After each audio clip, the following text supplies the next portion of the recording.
I lost my job. Hi, my name is Anna. I am 25 years old. Yesterday was a very long day, and it was a very sad day for me. Yesterday, I lost my job. I want to tell you about it. I live in a small house with my family. I am not married. I live with my mother, my father, and my little brother. My brother's name is Leo. He is 10 years old, and he has a big smile and bright eyes. My mother's name is Maria, and she takes care of our home. She cooks wonderful food and keeps everything clean and nice.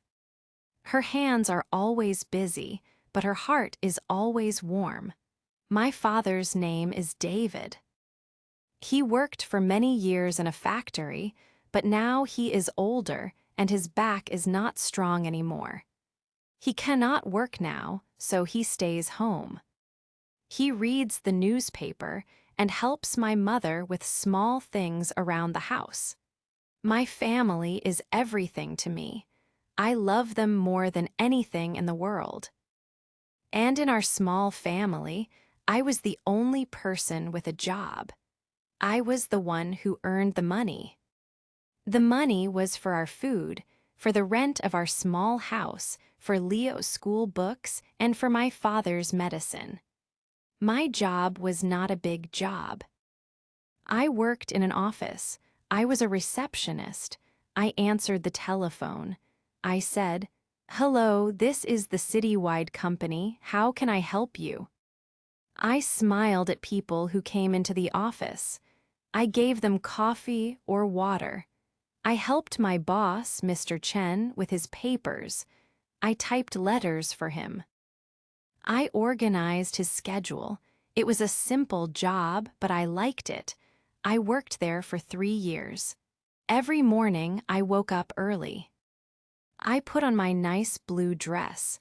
I ate breakfast with my family. My mother always made me a cup of hot tea. My father would read a part of the newspaper to me. Leo would tell me a silly joke before he went to school. These small moments were very precious to me. Then I would walk to the bus stop. I would ride the bus for 30 minutes. I liked looking out the window of the bus. I saw the city wake up. I saw other people going to their jobs. I felt like I was a part of something. I felt useful. I felt proud. My job was important for my family, and that made me feel important too. Yesterday started like any other day.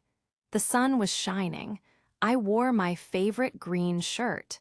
My mother made toast and jam. Leo showed me a picture he drew of a big, red dragon. I told him it was the best dragon I had ever seen. My father told me to have a good day at work. I felt happy.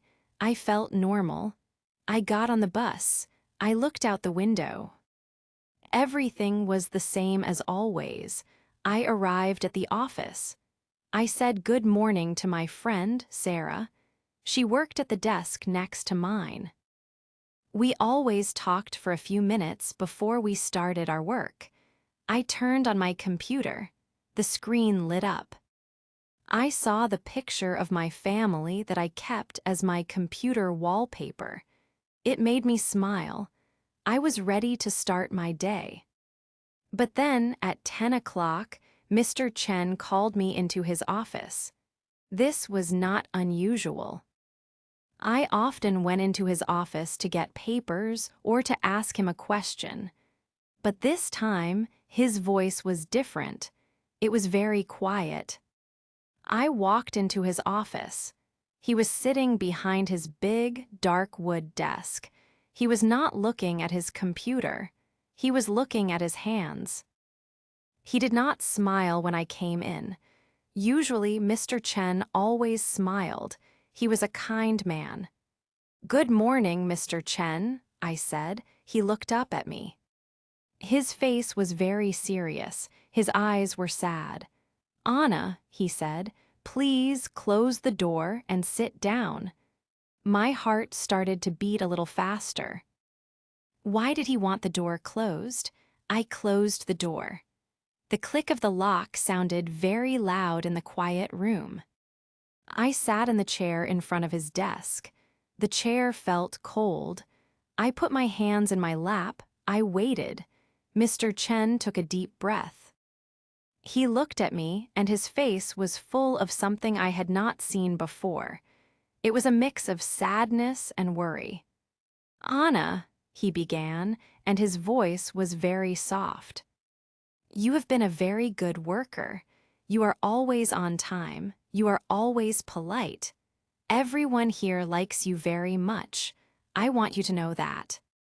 I did not know what to say, so I just said, "Thank you, Mr. Chen." He nodded slowly. "The company is having a problem, Anna," he said. "It's a very big problem. We are not making enough money. We have been losing money for many months. We have to make some changes, some very difficult changes. We have to spend less money." I still did not understand. I just listened. My heart was beating faster and faster. It felt like a little drum inside my chest. Then he said the words that changed everything. "Anna, I am so very, very sorry," he said, and he looked me directly in the eyes. "We have to let you go. Your position is being eliminated. We cannot afford to have a receptionist anymore." I just stared at him. The words did not make sense at first. Let me go? What did that mean? Position eliminated. It sounded like something from a movie, not my real life. It felt like my ears were full of cotton. I could see his mouth moving, but the sound was far away. He was still talking. He said something about my final pay. He said something about a good reference. He kept saying he was sorry. But all I could hear was a loud ringing in my ears. I could not speak. My throat felt very tight, like someone was squeezing it. I just nodded my head. I think I nodded. I am not sure. I felt numb. I felt like I was watching myself from a place high up on the ceiling. I saw a young woman in a green shirt sitting in a chair, looking very small and very lost.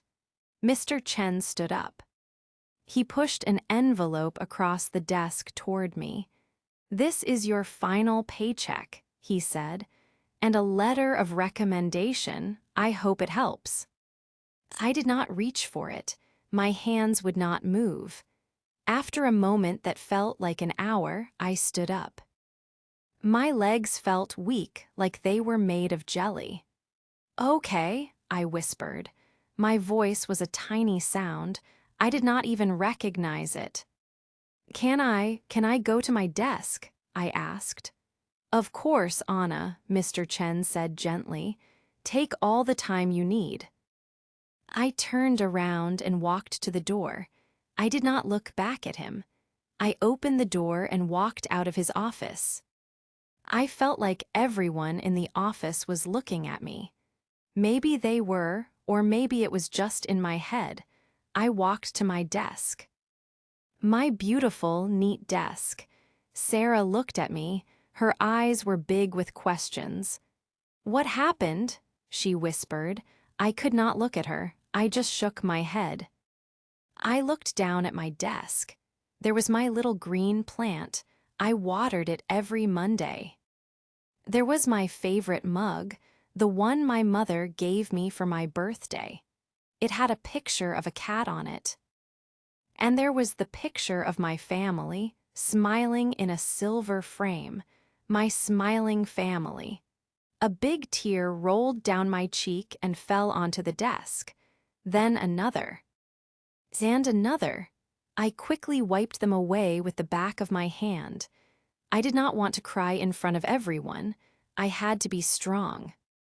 I found an empty cardboard box under Sarah's desk. She helped me pull it out. She did not ask any more questions. She just looked at me with sad eyes. I started to put my things into the box. It was a very strange feeling. I picked up the silver frame with the picture of my family. I held it in my hands. In the picture, we were at a park. Leo was sitting on my father's shoulders. My mother was laughing. I was hugging my mother. We all looked so happy. I wrapped the picture frame in a soft cloth and placed it carefully in the bottom of the box. Then I picked up my cat mug. I put some paper inside it so it would not break. I placed it in the box next to the picture. Then came my little green plant. I put it in the box very carefully. I did not want to hurt its leaves. Then my pens, my pencils, my notebook with all my notes, my favorite blue pen, my sticky notes with little reminders on them. Everything that made this small desk my space, my little corner of the world, was now going into a brown cardboard box. Each item felt very heavy. The box was getting full. It was full of 3 years of my life, my little office life. When I was finished, my desk was empty. It was just a plain, empty surface. It looked sad and naked. It was not my desk anymore. It was just a piece of furniture. I picked up the box. It was not very heavy, but it felt like the heaviest thing I had ever carried. Sarah stood up and gave me a hug, a quick, tight hug. "I am so sorry, Anna," she whispered in my ear. "Call me okay?" I nodded. I could not trust my voice to speak. I walked through the office, holding my box. I walked past all the other desks. Some people looked at me with pity. Some people looked down at their computers, pretending not to see.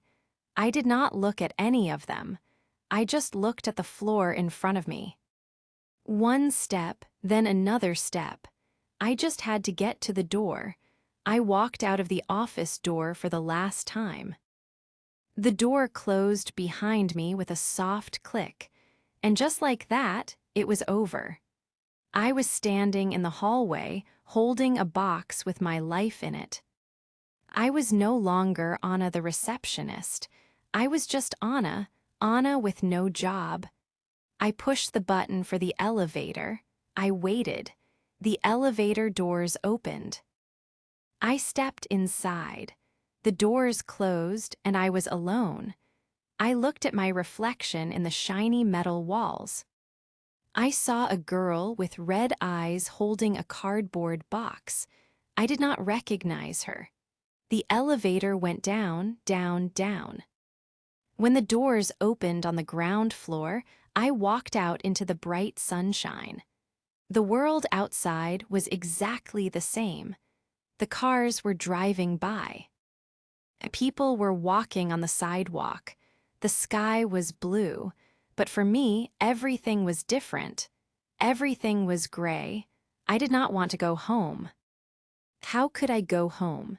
How could I walk into my house and tell my family? How could I look at my mother's hopeful face and tell her I had failed? How could I tell my father, who was so proud of me, that I had lost the job that paid for his medicine? How could I tell Leo that there might not be money for the new football he wanted? The thought was like a sharp pain in my chest. I felt like I could not breathe, so I did not go home. I started to walk. I did not know where I was going. I just walked. I walked past shops with beautiful clothes in the windows. I walked past cafes where people were laughing and drinking coffee. I walked past a park where little children were playing on the swings. Everyone seemed so happy. Everyone had a purpose. I felt like a ghost. I was there, but I was not really there. I walked for a very long time. My arms started to ache from carrying the box. My feet started to hurt. Finally, I found a quiet bench in a small park. I sat down. I put the box on the bench next to me. I looked at the box. It seemed so pathetic. A whole life, a whole job in one small box. I sat there for hours. I watched the sun move across the sky. I saw people come and go. I thought about my family. I imagined my mother starting to worry. She would look at the clock. She would wonder why I was late. She would probably call my phone. I looked at my phone in my bag. I did not want to turn it on. I was not ready to talk to her. I was not ready to hear the worry in her voice. I was a coward. I felt so ashamed. I thought about the money. I had some savings, but not a lot. How long could we live on that? 1 month?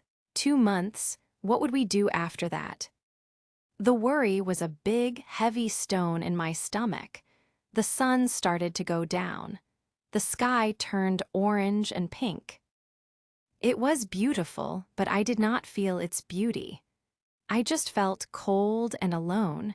I knew I could not stay on that bench forever. I had to go home. I had to face them. I stood up. My body was stiff.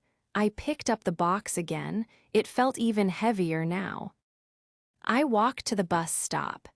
The evening bus was full of tired people coming home from work. They were talking, reading, listening to music. I found a seat in the back. I put the box on my lap and hugged it like it was a shield. I looked out the window, but this time I did not see the city. I only saw my own sad reflection in the dark glass. When the bus stopped at my street, I got off. I walked the few blocks to my house. The lights were on inside. It looked so warm and welcoming. It looked like a safe place, but I was so scared to go inside. I stood in front of the door for a long time. I could hear the television. I could smell my mother's cooking. It smelled like her delicious chicken soup, my favorite. My stomach growled, but I did not feel hungry. I took a deep, shaky breath. I told myself, "You have to do this, Anna. They are your family. They love you." I put my key in the lock. The key made a small, loud noise. I turned it and opened the door. I stepped inside. My mother was coming out of the kitchen. She was wiping her hands on her apron. When she saw me, she smiled. "Anna, you are so late. I was starting to worry," she said. But then her smile faded. She looked at my face.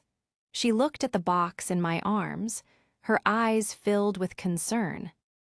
"Anna, my dear, what is it? What is wrong?" My father came into the hallway from the living room. He was leaning on his cane. He saw me and his face changed too. "What happened?" he asked. His voice was low and serious. Leo heard them and came running from his room. "Anna, you're home," he shouted happily. Then he stopped.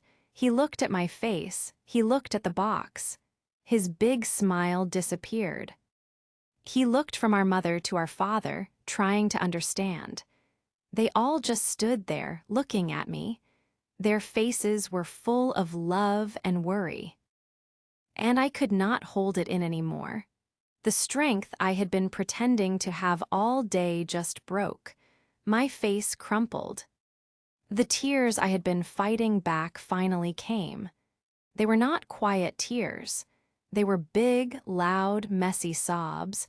I could not breathe. I could not speak. The box slipped from my hands and landed on the floor with a soft thud. My mother rushed to me.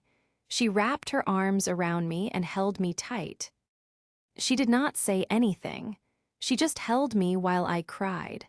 I buried my face in her shoulder and sobbed. I cried for my lost job. I cried for my lost pride. I cried because I was so scared. I cried because I felt like I had let them all down.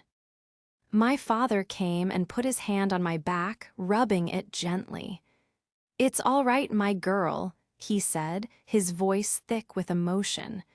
"It's all right, we are here." Leo came and hugged my legs. He was small, but his hug was strong. After a long time, my sobs started to quiet down. My mother led me to the sofa in the living room. She sat next to me and kept her arm around me. My father sat in his armchair, and Leo sat on the floor by my feet, looking up at me with his big, worried eyes. My mother gave me a tissue. I wiped my eyes and blew my nose.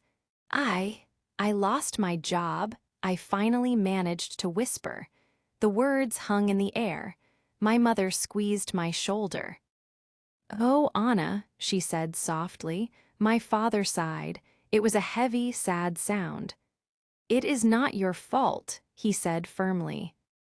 "These companies, they do not care about people. They only care about money.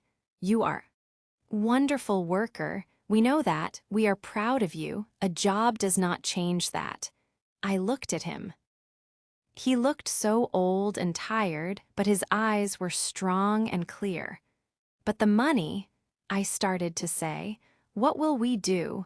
"We will manage," my mother said. Her voice was calm and steady. It was the voice she used when Leo fell and hurt his knee. It was the voice that always made everything feel better. "We will be okay. We have each other. That is the most important thing. We will find a way. We always do." Leo looked up at me. "Does this mean you can stay home with me tomorrow?" he asked in a small voice. A little smile touched my lips. "Yes, Leo," I said. "I guess it does." He seemed to think about this for a moment.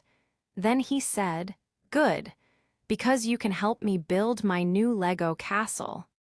His simple, innocent words were like a little bit of sunshine in the dark room. We sat there for a while longer, just being together. My mother went to the kitchen and came back with a warm bowl of her chicken soup. "You must eat," she said. "It will make you feel better." I did not want to eat, but I took the bowl. I took a small spoonful. The soup was warm and delicious. It warmed me from the inside out. It tasted like love. It tasted like home. We ate dinner together in the living room. We did not talk much, but it was a comfortable silence. It was the silence of a family that loves each other, a family that sticks together no matter what. After dinner, I helped my mother wash the dishes. She washed and I dried.